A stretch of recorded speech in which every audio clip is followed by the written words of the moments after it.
Αγαπητοί μου φίλοι, θα σας πω ένα ανέκδοτο με ένα μαϊμουδάκι. Μια φορά και έναν καιρό έγινε ένα αεροπορικό δυστύχημα. Το αεροπλάνο κατέπεσε στις Άλπεις. Είχε 350 επιβάτες μέσα και ένα μαϊμουδάκι.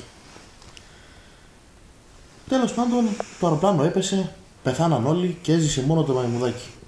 Συγκεντρωθήκαν κάποιοι επιστήμονες και είπαν να κάνουν το μαϊμουδάκι να μιλήσει, για να δουν τι έγινε και πώς έγινε αυτό το δυστύχημα. Μετά από χρόνια, μετά από κόπους, μετά από διάφορες επιστήμες, τελικά το μαϊμουδάκι κατάφερε να μιλήσει. Ρωτάει λοιπόν ένας επιστήμονας το μαϊμουδάκι, την ώρα του ατυχήματος, οι επιβάτες τι κάνανε? Κάνει το μαϊμουδάκι. Έβλεπε ένας επιστήμονας τον άλλο. Λέει, οι αεροσυνοδοί τι κάνανε? Αν του σταυρώ του επιστήμονας, λέει, τι γινόταν εκεί μέσα? Οι πιλότοι, όλα Πανάγια, παράξενα πράγματα.